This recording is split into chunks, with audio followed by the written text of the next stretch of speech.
In a world where Africans have lost their roots, it has become of vital importance to document our ways.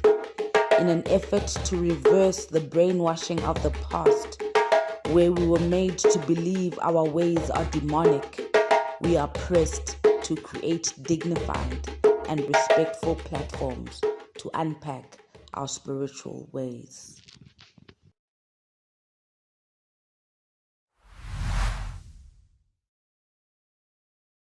Moya Light, Moya Bright, welcome to another episode of Moya Political Series. So, here at Moya at a school, we endeavor to make sure that when you get into the rooms with intellectuals, guys, we have to make sure that whatever the topic is, you guys can pick up. So today's one of those episodes.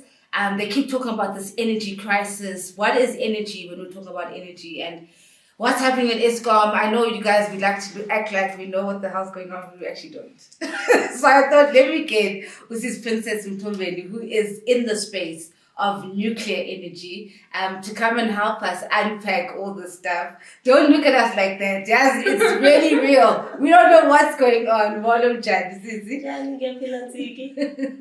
First, let me thank Ntsiki for inviting me here. I've been following you, Ntsiki, for many years. And finally, I get to sit with you and not only to talk about anything but nuclear.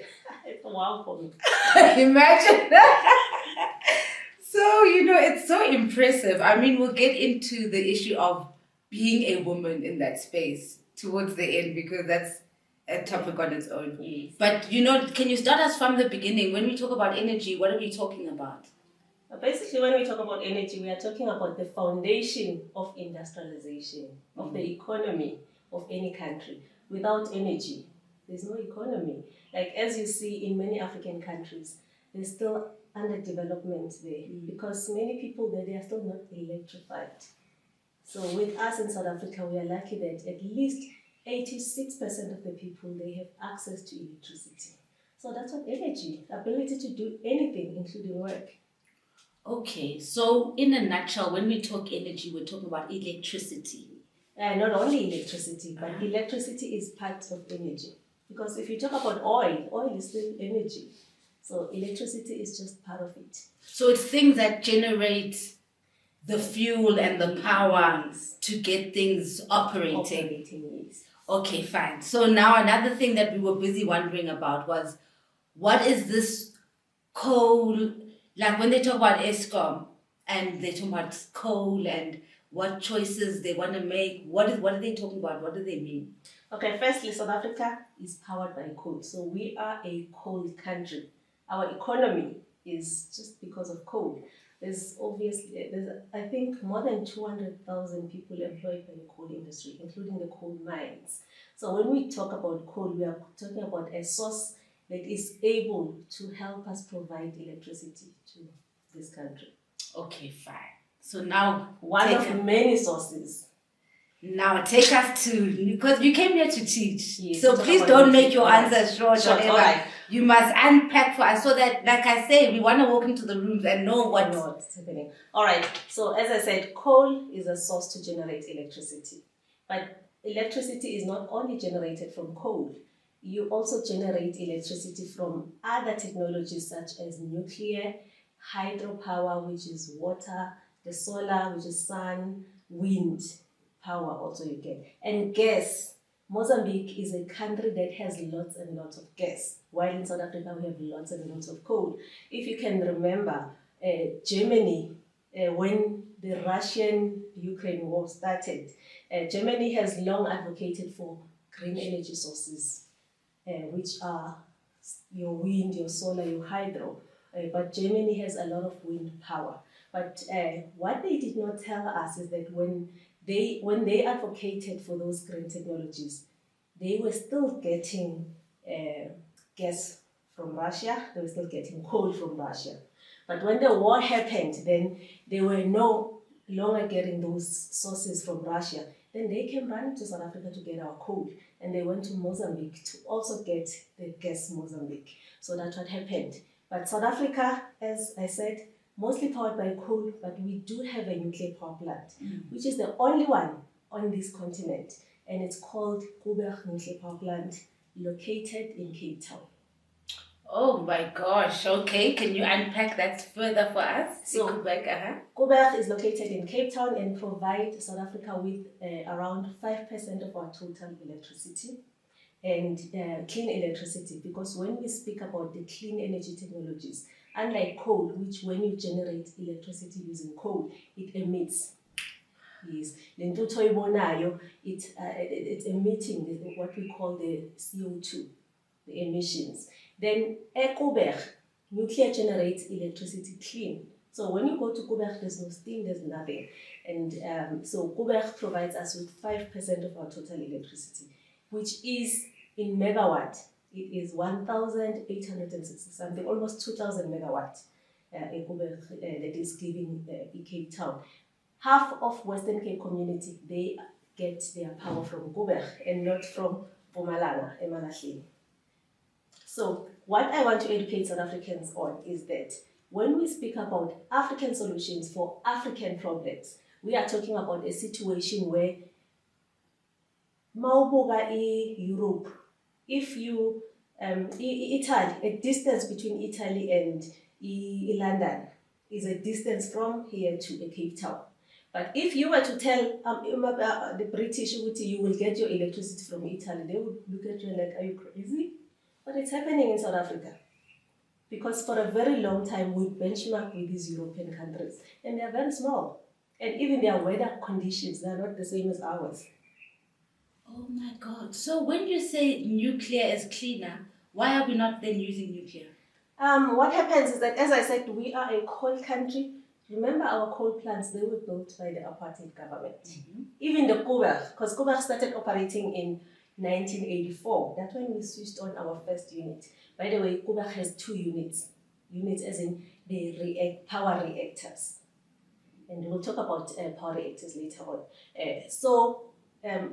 The apartheid government built a lot of coal power plants, and because we can say whatever we want to say about them, they were resilience to the geopolitics, because it's not like it was easy for them to do this. And the poverty benefits those industrialized countries. So they built coal plants, and then they also built Koeberg. And then probably with the hope that we will continue building more of Koeberg power plants. So why are we not building it?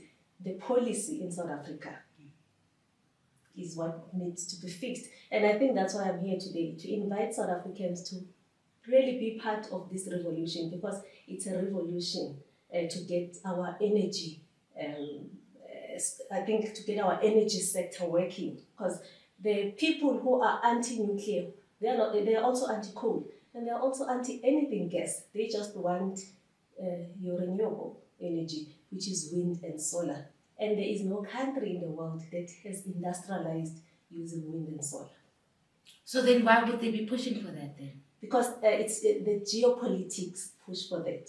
Remember, so Africa is a dark continent, and by our poverty, they benefiting. So it's sort of, for me, the way I look at it, it's an anti-development agenda. What's that thing I forgot the word you just used, the reactors or? The power reactors. What's that? So the power reactors, what happens in the nuclear power plant? We have coal power plants, remember? Where you burn coal and you generate electricity. How you generate that electricity? You burn coal. Then you boil water, which turns into steam. That steam, it activates what we call the generator. Then that's how you get electricity from the generator to your homes. So at Koeberg nuclear power plant, instead of burning coal, they replace coal with what we call uranium.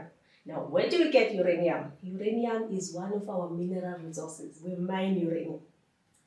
But you can also get from the seawater. But we'll focus on the one that we mine, because that's what is used in the power plants. So we get uranium. In South Africa, uranium comes as a byproduct of gold or copper mining. But uranium, really, those who study chemistry don't know. It's a heavy metal which has been used for abundant concentrated energy for many years. So we take that uranium, but before it gets into a nuclear power plant, it goes through a lot of steps, like your gold. Remember your gold, we only participate in mining it. It goes away, then it comes back as American Swiss. Yes. So it happens with the uranium. After they have mined it, then it gets processed to be a yellow cake. It's a milling process. Then after that, South Africa has to send it to other countries such as Canada or Russia or US or all those countries, which now a process called conversion happens. We convert it into something else. Then once it's converted, it has to go through another plant for fabrication. Then they fabricate, and then Tina, we get that uranium massively packaged into what we call the small pellets. By these the fuel rods, the fuel elements. Then sithola olwandle Cape Town, then siyifaka kuwe those fuel rods for about 3 years before we can refuel Kobe power plant. So that so when it gets into Kobe, they put it inside what we call reactors. Reactors is like a pot. A reactor, then a process called fission happens where these uranium atoms, they split. And then as they split, they generate a lot of electricity because uranium radioactive. Yeah. And then that radiation that you get there is a lot of heat. Then that heat turns the steam generator, and then the steam generator now activates that generator. Then we get electricity. What are the politics around these sources of energy, and what is the cause of the politics? Now, the politics is that when all these countries, when something that we call Industrial Revolution 1 or First Industrial Revolution 2, that's when they really discovered all these sources of energy, these countries, and they used them to industrialize their countries. Countries like US, Europe, all these countries that really we can say they are industrialized. They use those sources of energy. But also the politics behind it is that the minerals, most of them, they come from Africa. Like if you check in DRC, lithium is used for batteries in those electric vehicles. And if you can see the injustices that are happening in DRC, they are mining. So it's sort of really, it's a power battle, like a battle of dominance, who wants to remain in power in this world. Shucks. So ESCOM, is that what you're saying is happening there? When we bring it home, what's happening at ESCOM? When we bring it home, really, I don't think we should blame ESCOM that much. They are trying, especially the new CEO, because we don't have load shedding. Yeah, we've noticed. We've noticed this. We don't have load shedding. But what happened with the previous CEO, he was very pro-renewables, wind and solar. So he really neglected our coal plants and did not want to support the power station managers to fix those, because they are breaking the old, so they need to be fixed. Yes. And when you fix them, you need to use at least the original the parts that were manufactured by the original companies, of which the previous CEO really was focusing on saving money and making sure that ESCOM focus on these green energy technologies. But the new CEO said, you know what, let's fix these plants because they are still working. And by fixing these plants, then you see the problem of load shedding is almost solved. It's not really permanently solved because, as I said, the plants are old. They need to, like your car when it's old, you need to keep on fixing it until you can no longer service it. Then you need to buy a new one. That's where the problem is now. The policy. And who are the policy developers? It's the government. Department of Mineral Resources and Energy, which will soon be Department of Electricity and Energy. Yes. So those are people that develop the energy policy. But now this energy policy, it cannot be gazetted, be published, unless as South African the citizens will participate in a process called the public participation process. Once the minister does what it's called, the policy gets drafted, then they gazette for public to put, to add their comments. Yes. Then once we add our comments, then the minister the minister can say, okay, here's the final policy, which is called Integrated Resource Plan. So we are currently using the Integrated Resource Plan 2019 because the Integrated Resource Plan 2023 is not finalized yet.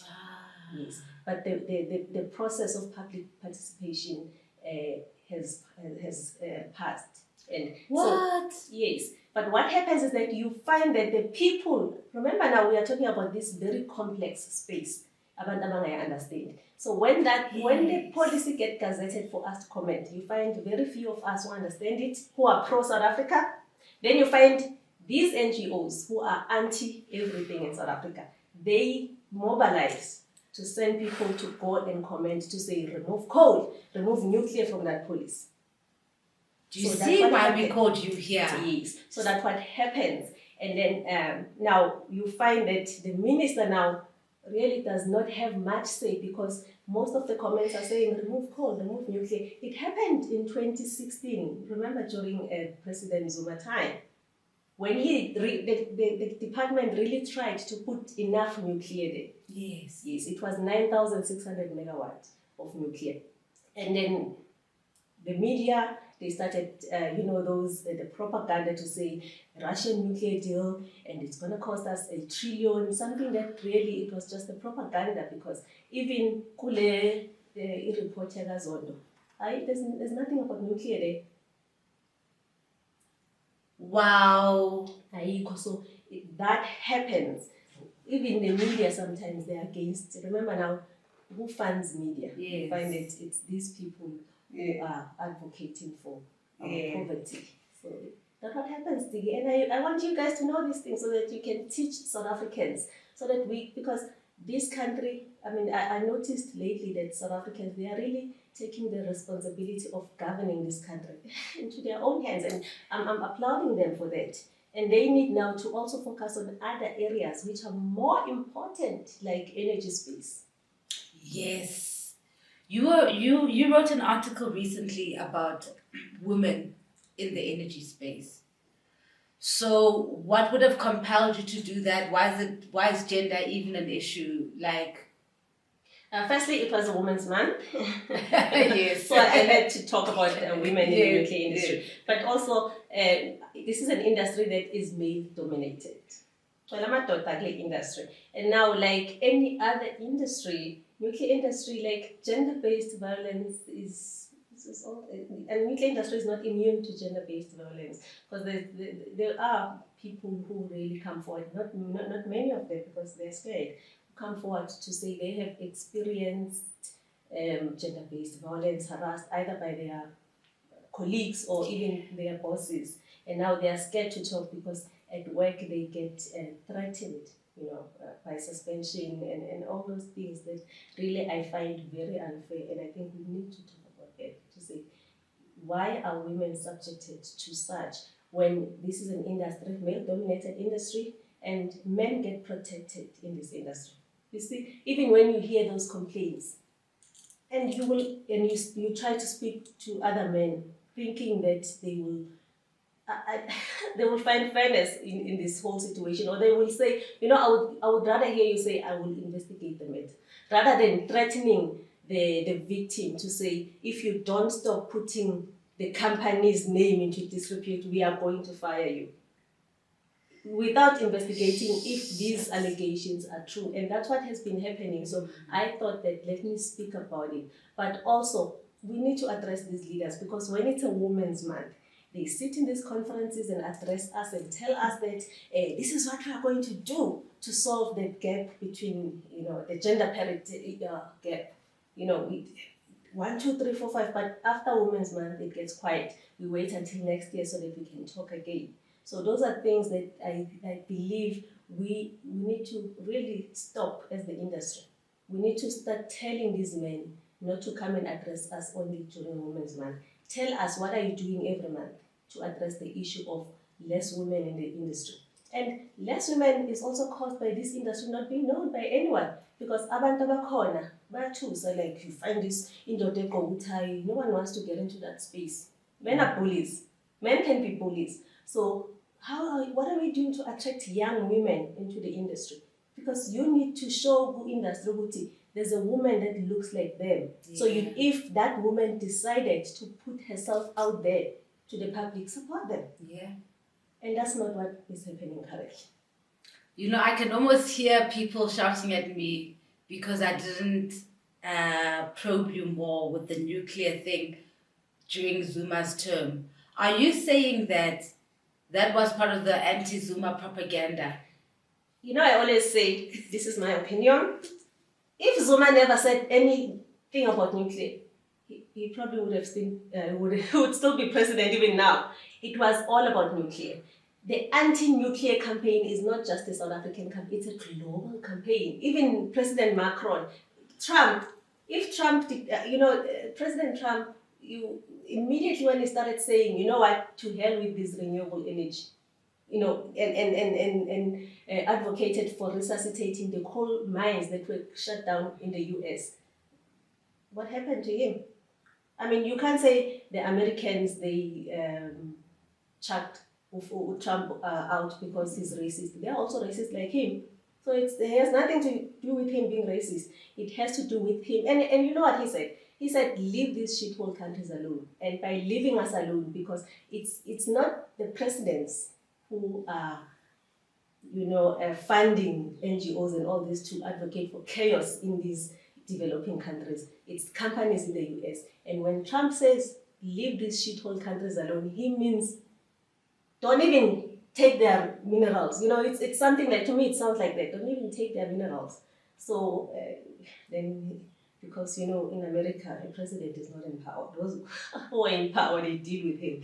So it happened with Zuma time to say, the anti-nuclear campaign for him was big. It was too big, and it had more to do with him wanting nuclear. Other things, yes, they were there, but it had more to do with nuclear. It was destabilizing the white interest. It meant not just white interest of many people, even in the geopolitical space. When you talk about the nuclear power station being in Cape Town, what are the implications with this thing where the white racists want to have an independent Cape Town? That's the thing, they want to have an independent Cape Town without Koeberg nuclear power plant. And these are people who have been advocating for nuclear power, have been advocating against building more nuclear power plants. And but they have a nuclear power plant, they get their electricity from Koeberg. For the past year, Koeberg has been undergoing the refueling maintenance and the changing of steam generators. The big project in Africa, but no one is talking about it. And so they had to shut down Unit 1 of Koeberg. It took at least the whole year. They were complaining, even the Premier there in Cape Town, why is Koeberg not working? And that also contributed to our load shedding, because Koeberg, remember, is 40 years old.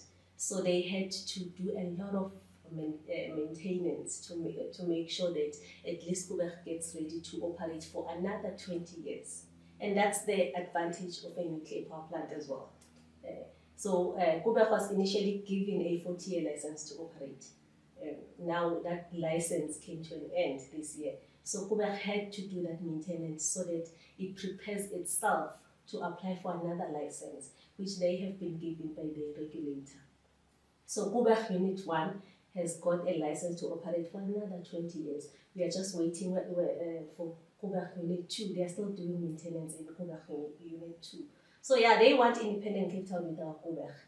But they don't want us right now to build more nuclear power plants. I mean, we can have the same Koeberg in Durban, because there's a coastal area. We can have same Koeberg in the Eastern Cape. By the way, in the Eastern Cape, there's even an earmarked nuclear site, Vryspek, where government, I can't say government, or ESCOM wants to build another Koeberg there in Jeffreys Bay.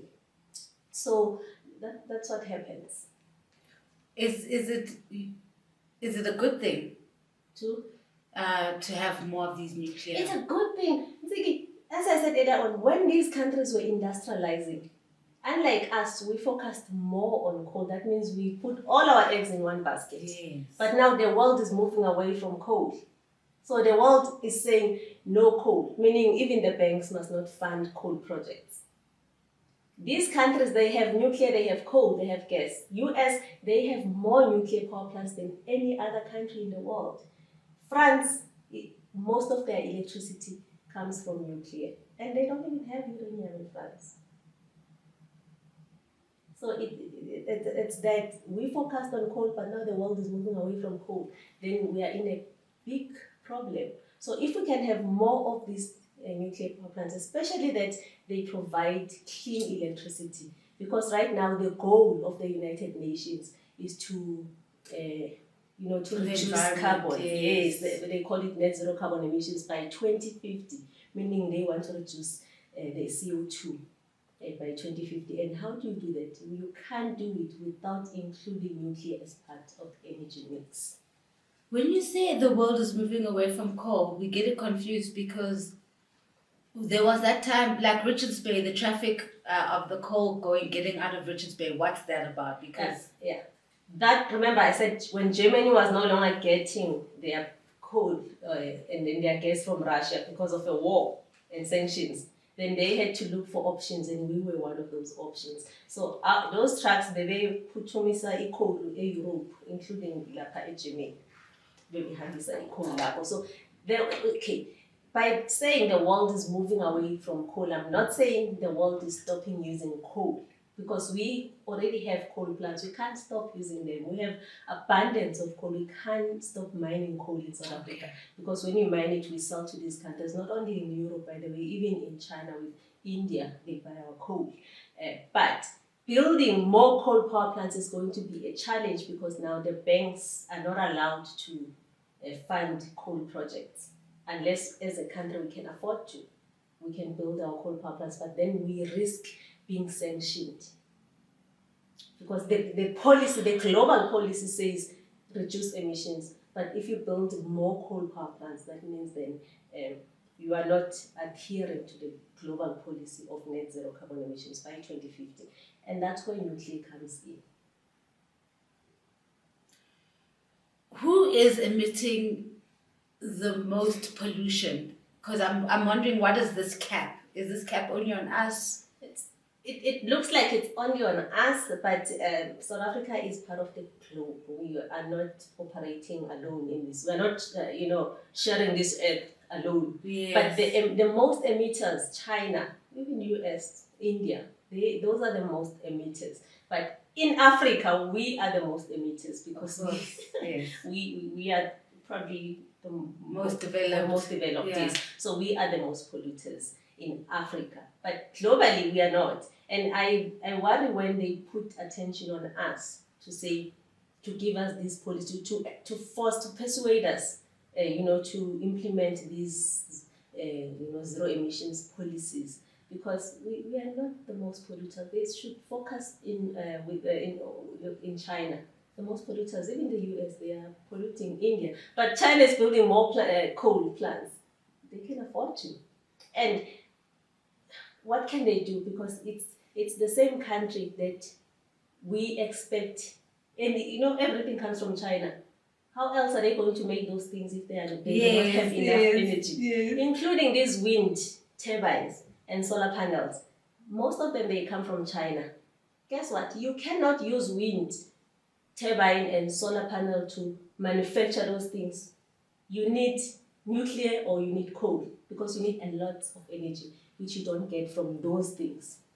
So how is China going to stop polluting? Sure. They assemble even our iPhones. It takes electricity, energy to do that. Sure, this thing is so deep. I'm trying to think. There was one question I wanted to ask you. Oh yes. When you say that a lot of people buy our coal, where does that money go? Our coal plants, it goes to the coal miners. Those who own those mines. Unfortunately, so it's almost like a private business, but with South Africa's natural resources. Yes, like gold, like platinums. Who own those things? Lumino and all those companies. So our coal plants, they are owned by privatizers, and they have to sell it to Eskom. What? Yes, they have to sell to Eskom.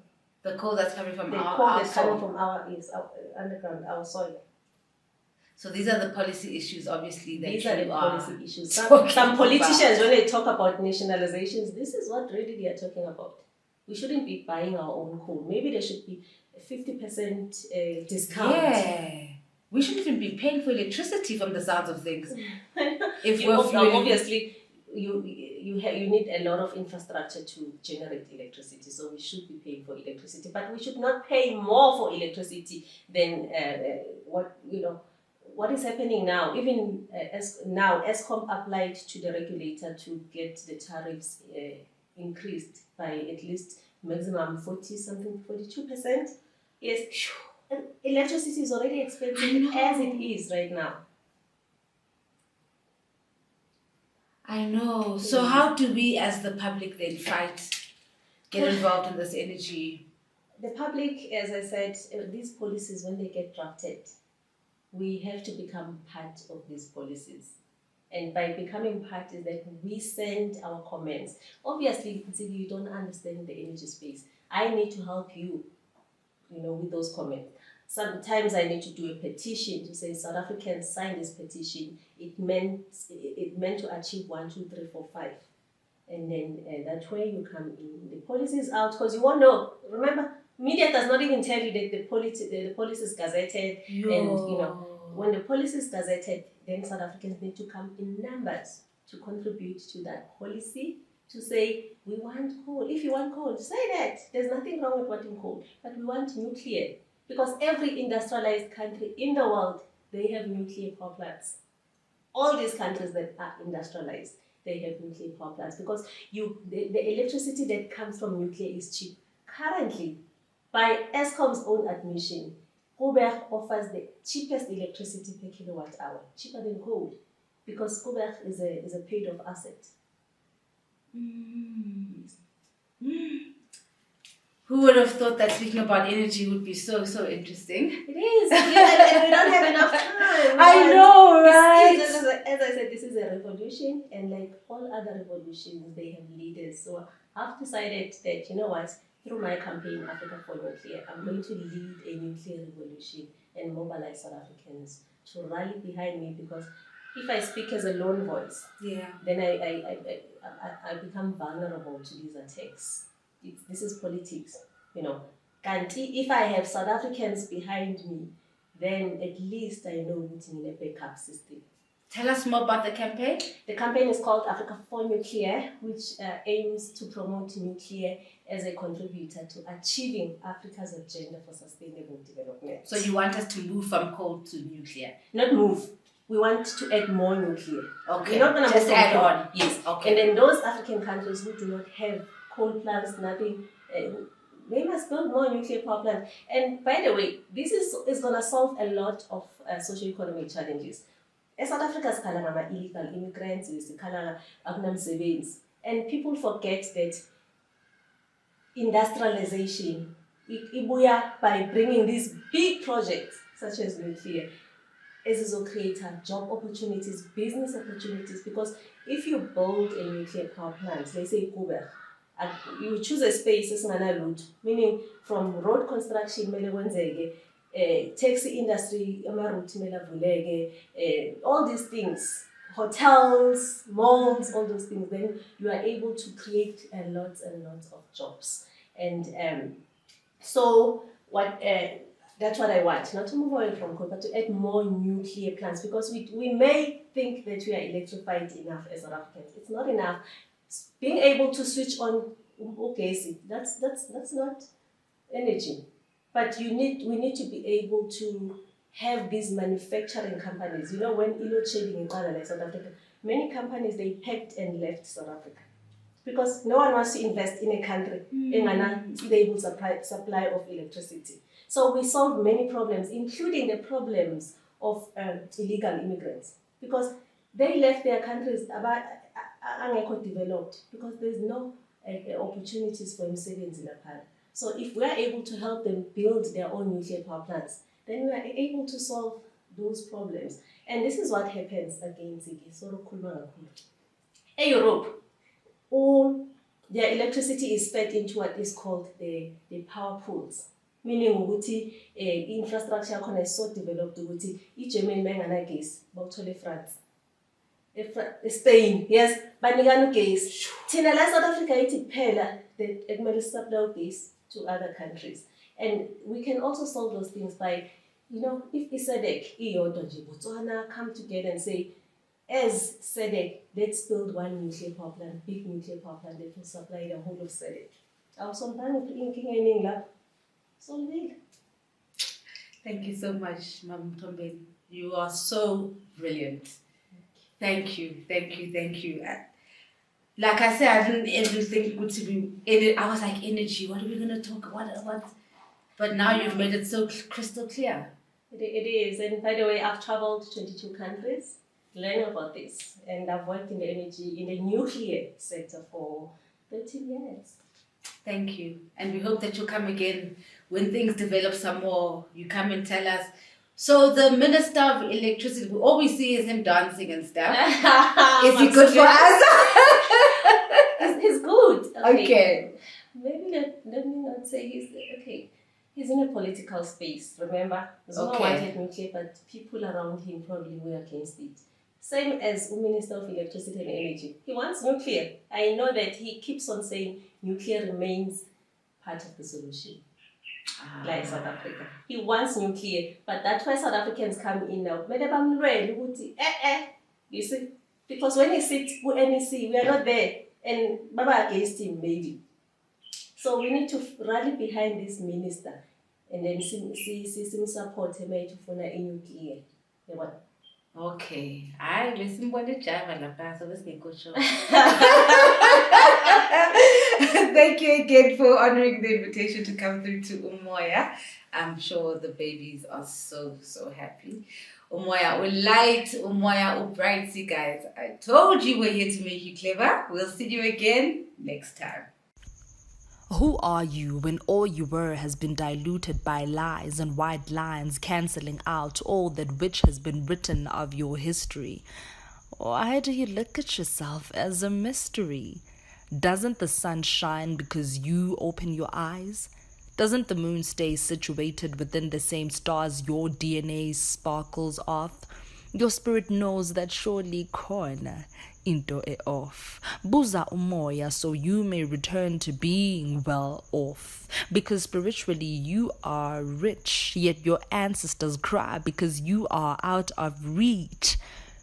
But yours is to command all elements while God takes inspiration from the very mirror she looked at to become. Remember who you are and never finish just when they think that with you they are done.